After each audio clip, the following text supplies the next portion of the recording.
We have another Concord level failure on our hands. Welcome back to the channel, everybody. My name is Big Chetty, and today I'm talking about the Highguard shutdown that I feel like everyone saw coming. So, in case you haven't heard, the developers, Wildlight Entertainment, have decided to shut down the brand new hero sort of slash open world shooter game thing known as Highguard is shutting down on March 12th, 2026 permanently. The simple reason why the game is shutting down is because nobody's playing it, and nobody's playing it because it's just mid at best. Since this is a new breaking story of Highguard's failure, we're sort of getting little bits and pieces of information as time goes on, and I'm sure we'll get more as more time passes.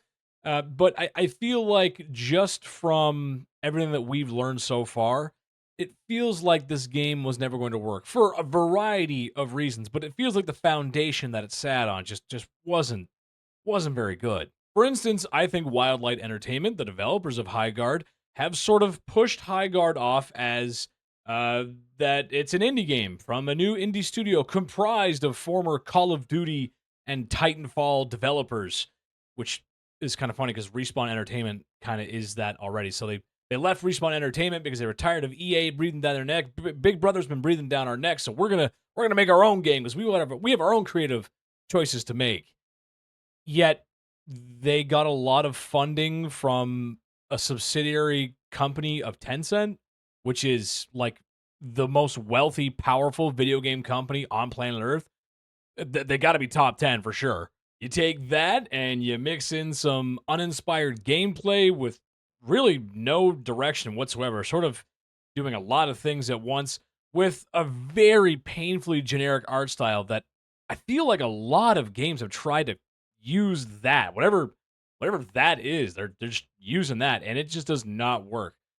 And you mix that all together, and with some of the other stories that we're hearing behind the scenes, apparently there was a lot of finger quote hubris from the developers because of their history of who they were and what they were before.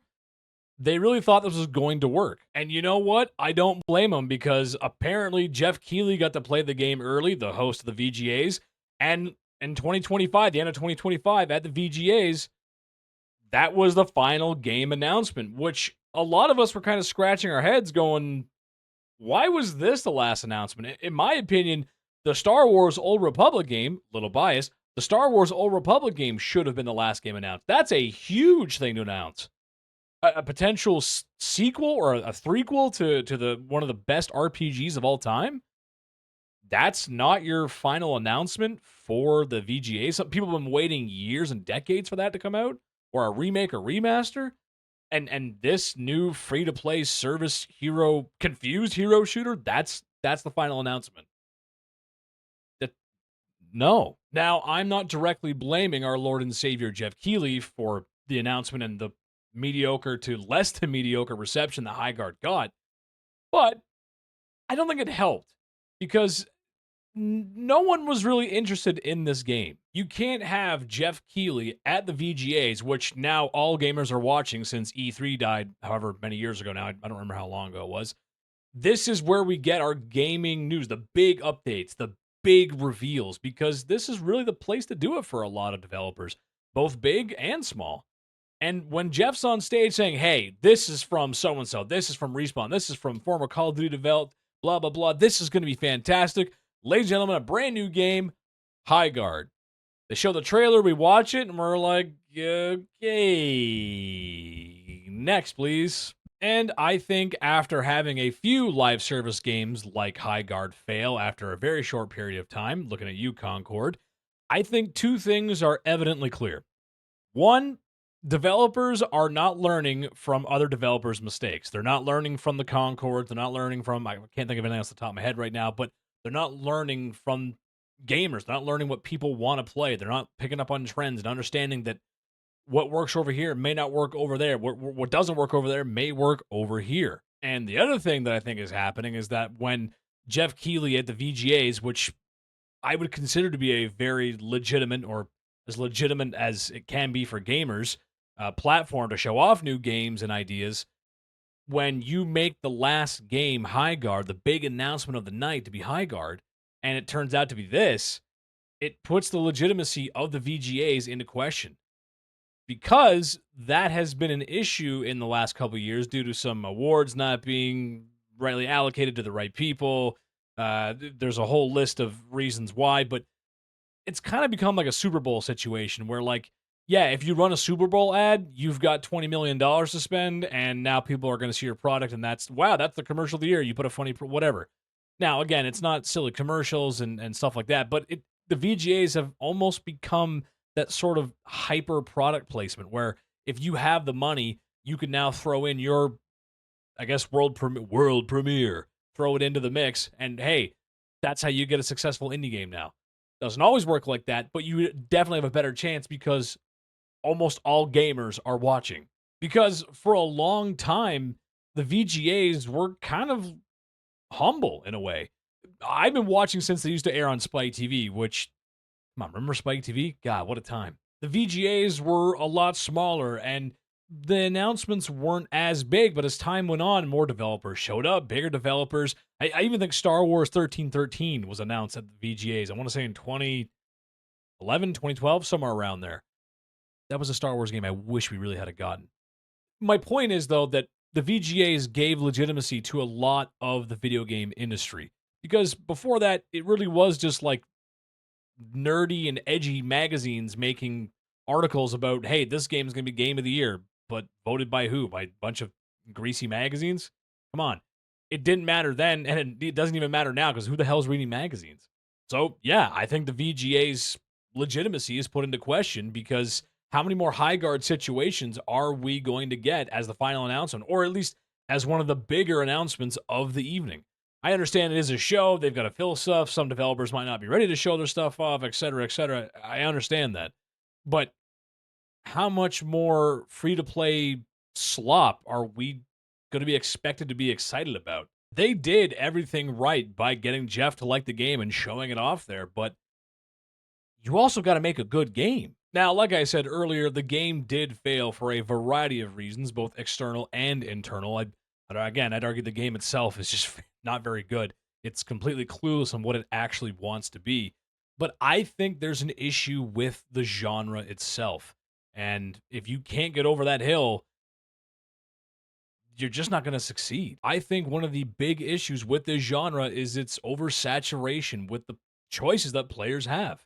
You've got very successful games and long-time running games now, like Overwatch or Overwatch 2, depending on how they feel like labeling the game this week. Valorant, which is massively successful. Coming right around the corner, I don't know if it's out or it might just be out in beta testing, but Bungie's own Marathon, a very similar style hero shooter game. And there's a few others on the market right now, too. I'd even argue Arc Raiders is pretty similar in that regard. I understand it's different, and it's an extraction shooter, which might be why it is so successful on top of having a lot of streamers playing it.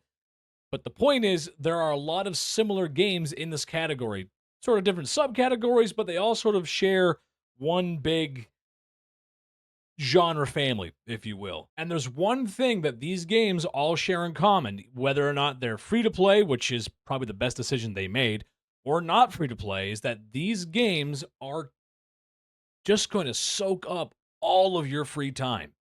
And that's what they're designed to do. Any hero shooter that has some sort of style like that with online co-op, whether it's PvP or PvE, is meant to have a lot of time spent in it so that you will eventually spend money on the microtransactions because that's where the real money is made. The more time you spend in game, it is more likely that you will spend money on the microtransactions for cosmetics, upgrades, whatever it is.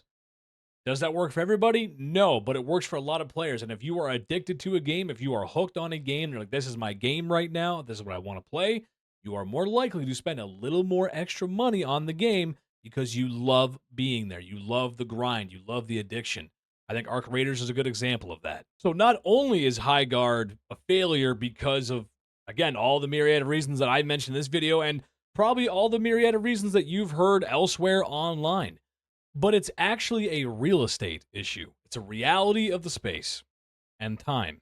Any player who likes to play games in this genre, regardless if they are super casual or the biggest Discord sweat on planet Earth, They are not going to take a large chunk of their time, their R&R time, to play a game that is one, mediocre, but two, does not deserve their time slash money. And if you really want to grab people's attention, you really want to grab people's time, then you need to really stand out. And that's why those games on the market right now are doing so well, or at least doing well for that genre.